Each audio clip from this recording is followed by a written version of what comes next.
Hi friends, it's your pal Scott Garibay, and today we're going to talk about Dungeons and Dragons, and we're going to talk about James Gunn's 2025 Superman, and spoilers for James Gunn's 2025 Superman in this content. And I want to talk about Dungeons and Dragons, I want to talk about James Gunn's Superman, and I want to talk about controversy, and I want to talk about Jimmy Olsen, played by Skylar Gisondo, in James Gunn's 2025 Superman. So, let's talk about Skylar Gizondo's Jimmy Olsen. All right, so who is Jimmy Olsen in James Gunn's 2025 Superman? I'm just gonna say it. All right, Jimmy Olsen is a misogynist that women love. I wish this wasn't a thing. I've met them. I'll bet you met them too, right? Guys that just treat women terrible, just terrible. Ignore them, insult them, dismiss them, disrespect them, and women cannot get enough. Like, they are just like, they're drawn to them like flies to honey. It is super weird. It absolutely should not be a thing. And man, oh man, is it a thing, right?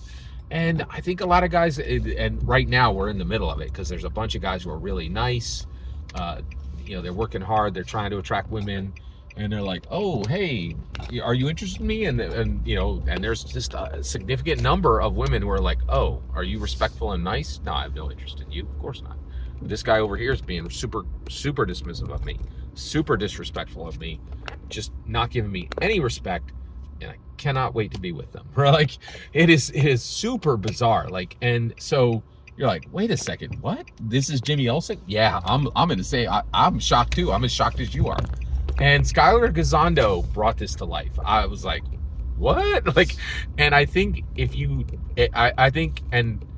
you actually, like, you buy him as Jimmy Olsen, and you're like, wait, isn't this highly problematic? It is massively problematic. It is extremely controversial. Extremely controversial. Why you would put this in a family film?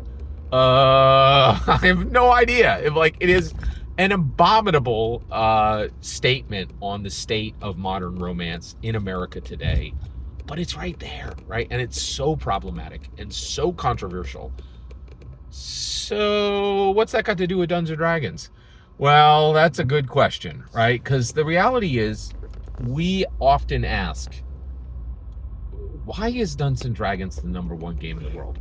And the reality is, if you want the best rules in the world, you're not going to find those in Dungeons and Dragons, right? If you want the best art in the world, you're not going to find that in Dungeons and Dragons. If you want the best layout in the world, you're not going to find that in Dungeons and Dragons, right? So why is Dungeons and Dragons #1 always, right?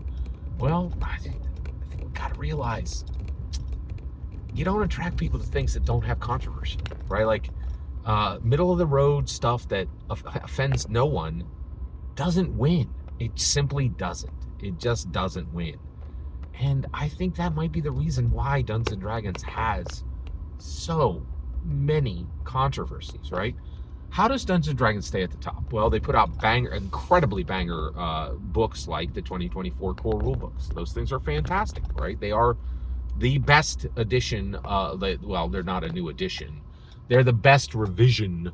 They're the best D&D canon core rule books that have ever been printed, without exception. There's no question. They are absolutely fantastic, right?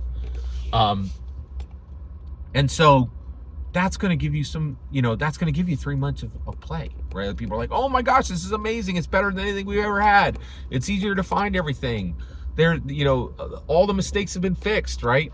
But 3 months from there, they're like, oh, what have you done for me lately? Ooh, how about a fresh, hot, new controversy? What if we send an ancient cowboy police force to get some product back? Ooh, that's a fresh, spicy controversy. Why don't we talk about Dungeons and Dragons for 3 months, right? Like, and so the reality is, I don't think Dungeons and Dragons wins solely because of its controversy. But frankly, are we going to pretend the controversies don't help? Right? Are we going to pretend that, being a little naughty and saying, hey, remember that OGL we promised? Maybe we forget that we ever promised that, right? Oh, ooh, hey, everybody's getting spicy. Everybody's saying, oh, all art should be made by humans. What if we made some art with AIs? Right? Like, and so like, and it's like a drumbeat, man. And so I do think, I don't think that Dungeons and Dragons is the #1 game in the world because there are controversies. But let's not pretend it doesn't help, right? And I think that, and this is where we arrive, right? Like, if you're gonna make a winner, and 2025 James Gunn Superman is a winner, this thing is gonna make. Here's my prediction: 1.2 billion. I think it's $1 billion film. I'm making that prediction right now. So, and that's the point. Is I think what Skylar Gazzano did was highly controversial. This savages the reputation of Jimmy Olsen as a good guy, right? He's clearly a villain, right? Like you have Lex Luthor, villain, and then Jimmy Olsen is a villain in this movie. He's absolutely a villain, right? And that's a completely different take on Jimmy Olsen, right? It's wild and it's controversial. And I think we have to admit, James Gunn's 2025 is going to win because it has some controversy. And Dungeons and Dragons is going to win because it has some controversy. And guess what? If you don't have any controversies, you ain't going to win nothing.